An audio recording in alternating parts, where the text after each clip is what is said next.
নমস্কার বন্ধুরা, নতুন রেসিপিতে আপনাদের স্বাগত। আজকে আমি আবার একটা অন্যরকম রেসিপি নিয়ে এসেছি। আজকে আমি এই দেখুন বন্ধুরা, এই যে বড় বড় চিংড়ি মাছ এনেছি। এই চিংড়ি মাছটা আমি নারকেলের দুধ ছাড়াই মালাই করে দেখাবো। আর সেটা কিভাবে দেখবো প্রথম থেকে শেষ পর্যন্ত ভিডিওটা দেখবেন, স্কিপ করবেন না। আমি এখন ওই গাছতলায় বসে মাছটা কেটে নেবো। আর এই দেখুন বন্ধুরা, আমাদের এই যে কাগজি লেবু গাছ, কত লেবু ধরেছে। ওইদিকেও একটা গাছ আছে, প্রচুর লেবু ধরে। এই লেবুর রেসিপি একদিন দেখাবো আপনাদের।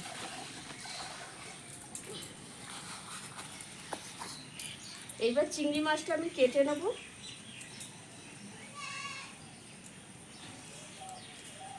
প্রথমে এইভাবে কেটে ছাড়িয়ে নেব।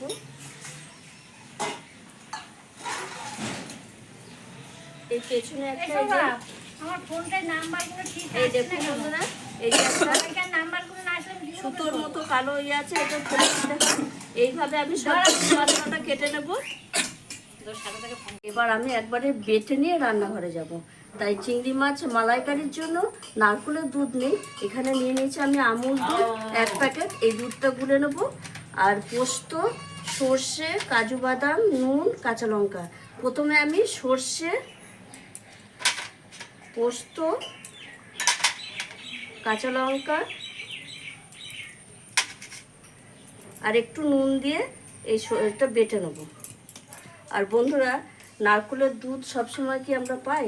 নারকেল সবসময় সবার বাড়ি থাকে না, আর সবসময় আমাদের কিনে আনাও সম্ভব হয় না।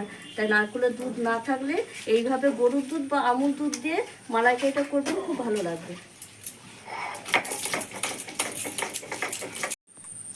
এই যে সর্ষে, পোস্ত, কাঁচা লঙ্কা আমার বাটা হয়ে গেছে, তুলে নিচ্ছি। এবার আমি এই কাজু বাদামটা বেটে নেব।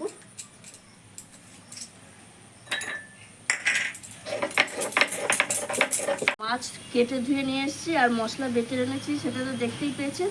এবার আমি এই দুধটা গোলার জন্য জলটা গরম করে নিয়েছি উনুন ধরিয়ে। এবার জলটা আমি ঢেলে নেব। এই যে বৃষ্টি পড়ছে, এবার আমি কড়াইটা বসিয়ে দিয়েছি, কড়াইটা গরম হয়ে ভিজে যাবে তো। ততক্ষণে আমি মাছটার মধ্যে একটু নুন হলুদ মাখিয়ে নেব।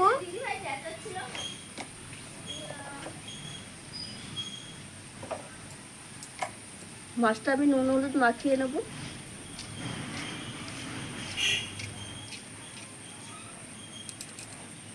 আর গরম জলে আমি দুধটা একটু গুলে নেব। কড়াইটা এদিকে গরম হতে থাক। কড়াই আমি একটু সর্ষের তেল দিয়ে দেবো। এই তেলটা গরম হতে থাক, ততক্ষণ আমি মাছটা একটু মাখিয়ে নেব। এটা মাছটা মাখিয়ে বসাবো। চিংড়ি মাছটা দিয়ে দিলাম। দিয়ে দিলাম এখানে নুন,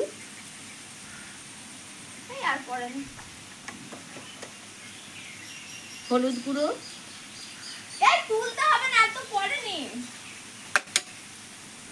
আর দিয়ে দেবো যে সর্ষে, পোস্ত, কাঁচা লঙ্কা বেটে রেখেছি একসঙ্গে, এই বাটাটা দিয়ে দেবো।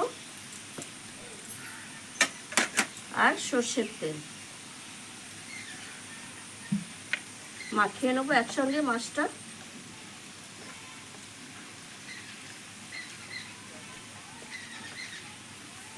ভালো করে মাখিয়ে নেবো।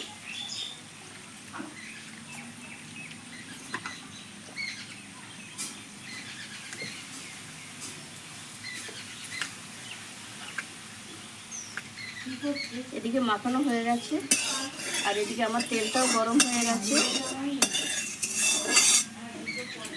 এর মধ্যে আমি মাছটা, এই মাখানো মাছটা দিয়ে দেব।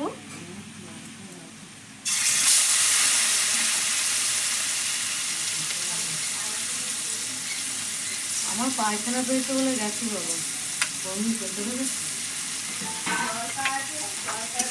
দিয়ে একটু নেড়ে ছেড়ে নেবো।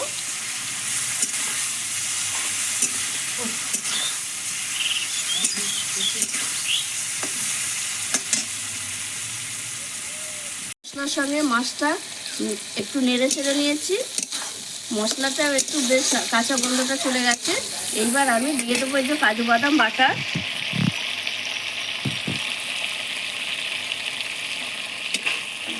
কাজু বাদাম বাটা দিয়ে একটুখানি নেড়ে ছেড়ে নেবো। দিয়ে আমি মেন যে জিনিসটা, সেটা হচ্ছে এই দুধ। নারকেলের দুধ না থাকলেও এই আমুল দুধ বা গরুর দুধে মালাইকারি করে খাওয়া যায়, খুব ভালো লাগে, একবার খেয়ে দেখবেন। এবার আমি এই আমুল দুধটা গুলে রেখেছি যে দিয়ে দেবো। এই দুধেই মাছটা ফুটবে।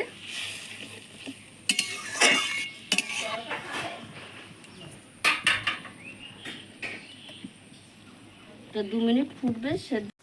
দেখুন বন্ধুরা, আমার মালাইকারিটা হয়ে এসছে। এবার আমি 2টো কাঁচা লঙ্কা গোটা দিয়ে দিচ্ছি। এটা একটা সেন্টও ভালো আসবে। আর কেউ যদি মনে করে যে একটু মানে ভাতের সঙ্গে মেখে খাবো, তাহলে খেতে পারবে। এই দেখুন বন্ধুরা, কত সুন্দর হয়েছে মালাইকারিটা। এটা যে নারকেলের দুধ দিইনি, দেখে মনেই হচ্ছে না। আর স্বাদেও কোনো রকম কম হবে না।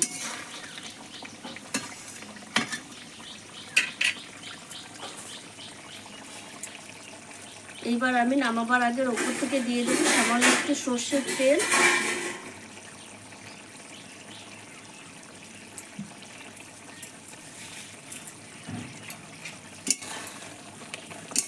এবার আমি নামিয়ে নেবো, মালাইকারিটা হয়ে গেছে।